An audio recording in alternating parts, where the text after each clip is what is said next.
आपका स्वागत है हमारे एग्री साथी चैनल पर। अगर आपका गेहूं भी गबोट अवस्था पर है तो वीडियो पूरा देखें। चलिए वीडियो शुरू करते हैं। गेहूं की रिकॉर्ड तोड़ पैदावार का वैज्ञानिक फॉर्मूला।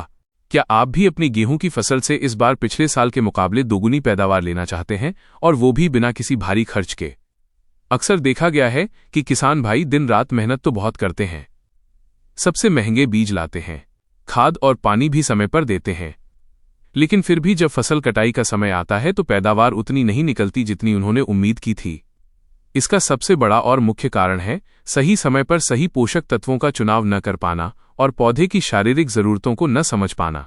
आज के इस विशेष वीडियो में हम एक ऐसे सीक्रेट फॉर्मूले के बारे में विस्तार से वैज्ञानिक दृष्टिकोण के साथ बात करेंगे, जिसे अगर आपने अपनी गेहूं की फसल में सही समय पर इस्तेमाल कर लिया तो आपकी फसल की बालियां केवल लंबी ही नहीं होंगी, बल्कि वे दानों से पूरी तरह भरी हुई और वजनदार भी होंगी। इस वीडियो में हम NPK 0, 5, 2, 3, 4 और बोरोन के उस सटीक तालमेल के बारे में जानेंगे जो आपके दाने को चमकदार, मोटा और कठोर बनाता है, जिससे मंडी में आपको सबसे ऊंचा दाम मिलता है। यह पूरी जानकारी कृषि वैज्ञानिकों के गहन शोध, मिट्टी परीक्षण के आंकड़ों और उन सफल किसानों के अनुभवों पर आधारित है जिन्होंने इस फॉर्मूले से अपनी पैदावार को रिकॉर्ड स्तर तक पहुंचाया है। इसलिए इस वीडियो को बिना स्किप किए अंत तक देखना आपके लिए बहुत जरूरी है, क्योंकि एक छोटी सी चूक भी आपके पूरे साल की मेहनत पर पानी फेर सकती है। आगे बढ़ने से पहले अगर आप हमारे इस चैनल पर पहली बार आए हैं और खेती किसानी से जुड़ी ऐसी ही सटीक और वैज्ञानिक जानकारियां लगातार पाना चाहते हैं, तो अभी इस वीडियो को लाइक करें और हमारे चैनल को सब्सक्राइब जरूर करें, ताकि आने वाला कोई भी महत्वपूर्ण वीडियो आपसे छूट न जाए। साथ ही आज का हमारा एक बहुत ही जरूरी सवाल है, जिसका जवाब आप सभी को कॉमेंट में देना है। वर्तमान में आपकी गेहूं की फसल कितने दिन की हो चुकी है, और क्या उसमें बालियां तने के अंदर बननी शुरू हो गई हैं या बालियां बाहर निकल आई हैं? आपका एक कमेंट हमें आपकी फसल की स्थिति समझने और आपको सही व्यक्तिगत सलाह देने में बहुत मदद करता है। गेहूं की खेती में एक ऐसा नाजुक मोड़ आता है जिसे हम गभोत अवस्था या फ्लैग लीफ स्टेज कहते हैं।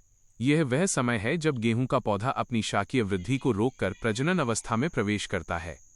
इस समय पौधे के तने के भीतर बालियां बन रही होती हैं। वैज्ञानिक दृष्टि से देखें तो इस समय पौधे के भीतर कोशिका विभाजन की प्रक्रिया बहुत तेज होती है और उसे सामान्य से कहीं अधिक ऊर्जा और विशिष्ट खनिजों की जरूरत होती है। यहीं पर सबसे बड़ा खेल शुरू होता है NPK 0, 5, 2, 3, 4 का। यह एक पूरी तरह से पानी में घुलनशील उर्वरक है जिसमें 52% फास्फोरस और 34% पोटाशियम होता है, जबकि इसमें नाइट्रोजन 0% होती है। बहुत से किसान भाई इस समय यूरिया का छिड़काव या इस्तेमाल करते हैं, जो सबसे बड़ी गलती है। इस अवस्था में पौधे को लंबाई बढ़ाने की जरूरत नहीं होती, बल्कि उसे अपनी ऊर्जा को केंद्रित करके बालियों को विकसित करना होता है। अगर इस समय नाइट्रोजन दी जाए तो पौधा नरम हो जाता है, उसकी लंबाई ज्यादा बढ़ जाती है और वो हल्की हवा में भी गिर जाता है, जिससे पैदावार में भारी गिरावट आती है। इसीलिए 0, 5, 2, 3, 4 का उपयोग इस समय सबसे सुरक्षित और प्रभावी माना जाता है। 0, 5, 2, 3, 4 में मौजूद 52% फास्फोरस इस समय पौधे के लिए ऊर्जा की मुद्रा यानी ATP की तरह काम करता है। फास्फोरस जड़ों को मजबूती देता है ताकि वे मिट्टी की गहराई से बचे हुए पोषक तत्वों को सोख सकें। इसका सबसे मुख्य काम बालियों के अंदर दानों की संख्या को निर्धारित करना है। जब फास्फोरस की पर्याप्त मात्रा पौधे को मिलती है तो बाली की लंबाई बढ़ती है और उसमें बनने वाले दानों के घर यानी स्पाइकलेट्स अधिक मजबूत होते हैं। वहीं दूसरी तरफ इसमें मौजूद 34% पोटेशियम पौधे के लिए एक सुरक्षा कवच और ट्रांसपोर्टर का काम करता है। पोटेशियम पौधे की रोग प्रतिरोधक क्षमता को बढ़ाता है, जिससे इस नाजुक समय में पीला रतुआ या अन्य फफूंद जनित रोगों का खतरा कम हो जाता है। सबसे महत्वपूर्ण बात यह है कि पोटेशियम पौधे की पत्तियों में बनने वाले भोजन को, जिसे हम कार्बोहाइड्रेट्स कहते हैं, खींचकर सीधे बालियों तक पहुंचाने का काम करता है।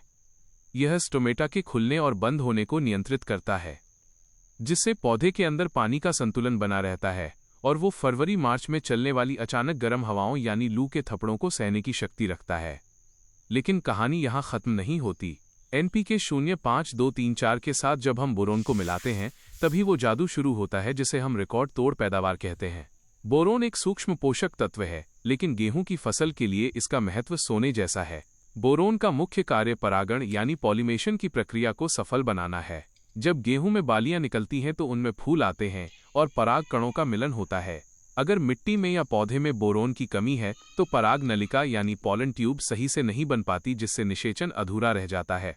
इसका नतीजा ये होता है कि बाली तो पूरी दिखती है, लेकिन उसके अंदर दाने नहीं बनते या फिर दाने बहुत छोटे और पिचके हुए रह जाते हैं, जिसे किसान पूरी बाली ना भरना कहते हैं। बोरोन कैल्शियम के अवशोषण में भी मदद करता है, जो पौधे की कोशिकाओं को मजबूती देता है, जिससे तना मजबूत होता है और दाने में एक विशेष प्रकार की चमक आती है। बिना बोरोन के 0.5-2-3-4 का असर भी आधा रह जाता है, क्योंकि पोटेशियम भोजन तो बना देगा, लेकिन बोरोन उस भोजन को दानों के भीतर सही ढंग से सेट करने में मदद करता है। अब हम उस सीक्रेट फॉर्मूले की सटीक मात्रा और मिश्रण तैयार करने की वैज्ञानिक विधि पर बात करेंगे, जिसे आपको बहुत ध्यान से सुनना चाहिए।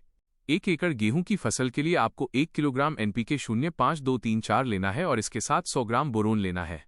यहाँ ध्यान देने वाली बात यह है कि बोरोन हमेशा 20% वाला ही इस्तेमाल करें, क्योंकि ये सबसे अधिक घुलनशील और प्रभावी होता है। इन दोनों को मिलाने का भी एक विशेष तरीका है। आप 2 अलग अलग प्लास्टिक की बाल्टियों में इनका घोल तैयार करें। एक बाल्टी में 1 किलो NPK 0.5-2-3-4 को घोलें और दूसरी में 100 ग्राम बोरोन को। जब दोनों पूरी तरह घुल जाए तब स्प्रे टैंक में पानी भरते समय इन्हें एक साथ मिलाएं। 1 एकड़ के लिए कम से कम 150 से 200 लीटर पानी का उपयोग जरूर करें। कम पानी में स्प्रे करने से पत्तियों पर खाद की सांद्रता बढ़ सकती है, जिससे पत्तियां जलने का डर रहता है। इसलिए पानी की मात्रा में कंजूसी बिल्कुल न करें। स्प्रे करने के लिए फ्लैट फैन नोजल या कट नोजल का उपयोग करें ताकि पूरे खेत में एक समान फुहार पड़े। स्प्रे करने का सही समय क्या होना चाहिए, यह भी एक बड़ा सवाल है। कृषि वैज्ञानिकों के अनुसार जब आपकी फसल 80 से 100 दिन की हो जाए, यानी जब आप तने को हाथ से छूकर महसूस करें और आपको अंदर गांठ जैसी बाली महसूस हो, जिसे हम गभोट अवस्था कहते हैं, तब ये स्प्रे सबसे ज्यादा असर करता है। इस समय पौधे की भूख चरम भर होती है। अगर आप इस समय स्प्रे करते हैं तो पोषक तत्व सीधे पत्तियों के रंध्रों यानी स्टोमेटा के जरिए पौधे के सिस्टम में प्रवेश कर जाते हैं और मात्र 24 से 48 घंटों के भीतर अपना असर दिखाना शुरू कर देते हैं। एक और महत्वपूर्ण बात यह है कि स्प्रे के समय आपके खेत में नमी का होना बहुत जरूरी है। अगर खेत की मिट्टी सूखी है तो पौधा पोषक तत्वों को सही से ग्रहण नहीं कर पाएगा और आपको वो परिणाम नहीं मिलेंगे जिसकी आप उम्मीद कर रहे हैं। इसलिए या तो सिंचाई के 2-3 दिन बाद स्प्रे करें या स्प्रे करने के तुरंत बाद एक हल्की सिंचाई जरूर कर दें। स्प्रे हमेशा सुबह 10 बजे के बाद जब ओस सूख जाए या शाम को 4 बजे के बाद ही करें। दोपहर की तेज धूप में स्प्रे करने से दवा वाष्पीकृत हो सकती है और पत्तियों को नुकसान पहुंच सकता है। अब थोड़ा गहराई से समझते हैं कि ये फॉर्मूला आपकी पैदावार को डबल करने की क्षमता कैसे रखता है। गेहूं की पैदावार 3 मुख्य चीजों पर निर्भर करती है: प्रति वर्ग मीटर बालियों की संख्या, प्रति बाली दानों की संख्या और दानों का वजन, टेस्ट वेट। NPK 0.5-2-3-4 और बोरोन का यह मिश्रण इन तीनों ही कारकों पर सीधा प्रहार करता है। फास्फोरस सुनिश्चित करता है कि जितनी भी बालियां निकली हैं वे पूरी लंबाई प्राप्त करें। पोटेशियम सुनिश्चित करता है कि हर दाने में भरपूर दूध भरे और वो दूध सूख पर ठोस और वजनदार दाने में बदले। अक्सर मार्च के महीने में तापमान अचानक बढ़ जाता है, जिससे गेहूं का दाना समय से पहले सूख जाता है और पिचक जाता है। लेकिन जिस किसान ने पोटेशियम और बोरोन का स्प्रे किया होता है, उसका पौधा इस ताप तनाव यानी हीट स्ट्रेस को झेल जाता है और दाना पूरा भरता है। बोरोन ये सुनिश्चित करता है कि बाली के नीचे से लेकर ऊपर की टिप तक एक भी दाना खाली न रहे। जब हर बाली में 510 दाने ज्यादा होंगे और हर दाने का वजन 10-15% अधिक होगा, तो स्वतः ही आपकी कुल पैदावार में 20 से 30% की सीधी वृद्धि हो जाएगी। बहुत से किसान भाइयों के मन में ये शंका होती है कि क्या वे इस मिश्रण के साथ कोई कीटनाशक या फफूंदनाशक मिला सकते हैं। हालांकि तकनीकी रूप से कई दवाएं इनके साथ मिलाई जा सकती हैं, लेकिन रिसर्च ये बताती है कि अगर आप 0.5-2-3-4 और बोरॉन का स्प्रे अकेले करते हैं तो इनके अवशोषण की दर 90% तक होती है।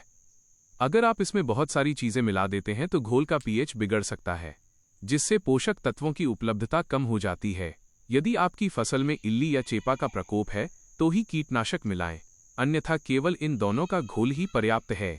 एक और विशेष बात, इस अवस्था में किसी भी प्रकार के ग्रोथ प्रमोटर के पीछे ना भागे, क्योंकि NPK और बोरॉन स्वयं में सबसे बड़े नेचुरल बूस्टर हैं। बाजार में मिलने वाले महंगे टॉनिक अक्सर केवल विज्ञापन का हिस्सा होते हैं, जबकि वैज्ञानिक आधार पर 0.5-2-3-4 और बोरॉन ही वे असली तत्व हैं जिनकी पौधे को इस समय असल में दरकार होती है। आर्थिक दृष्टि से भी ये फॉर्मूला बहुत ही फायदेमंद है। जहां अन्य महंगे खाद और स्प्रे आपके बजट को बिगाड़ देते हैं, वहीं 1 किलो NPK 0.5-2-3-4 और 100 ग्राम बोरॉन का खर्च 1 एकड़ के लिए मात्र 200 से 300 रुपए के बीच आता है। इतनी कम लागत में मिलने वाला ये रिटर्न किसी भी अन्य कृषि निवेश से कहीं ज्यादा है। यदि आप एक औसत किसान हैं जो 20 क्विंटल प्रति एकड़ की पैदावार ले रहे हैं, तो इस सीक्रेट फॉर्मूले के सही इस्तेमाल से आप इसे आसानी से 24 से 26 क्विंटल तक पहुंचा सकते हैं। 4-5 क्विंटल का ये अंतर आज के समय में हजारों रुपए के अतिरिक्त मुनाफे के बराबर है। इसके अलावा बोरॉन के इस्तेमाल से तैयार गेहूं की गुणवत्ता इतनी शानदार होती है कि उसके दाने कांच की तरह चमकते हैं। ऐसे गेहूं को जब आप मंडी लेकर जाते हैं तो व्यापारी उसकी चमक और वजन देखकर आपको सामान्य गेहूं से 50 से 100 रुपये प्रति क्विंटल ज्यादा भाव देने को तैयार हो जाता है। निष्कर्ष के तौर पर खेती केवल मेहनत का काम नहीं बल्कि एक विज्ञान है। अगर हम पौधे की भाषा को समझें और उसे वो दें जिसकी उसे जरूरत है तो धरती माता हमें कभी निराश नहीं करती। गेहूं की गभोट अवस्था में 0.5-2-3-4 और बोरोन का ये स्प्रे आपके खेत की कायाकल्प कर सकता है। यह न केवल आपके दानों को संख्या में बढ़ाता है बल्कि उनकी आंतरिक मजबूती और बाहरी चमक को भी निखारता है। याद रखें, खेती में सही समय की पहचान ही सबसे बड़ी चतुराई है। बालियां निकलने के बाद अगर आप ये स्प्रे करेंगे तो उतना लाभ नहीं होगा जितना बालियां निकलने से ठीक पहले यानी गभोट अवस्था में करने से होगा।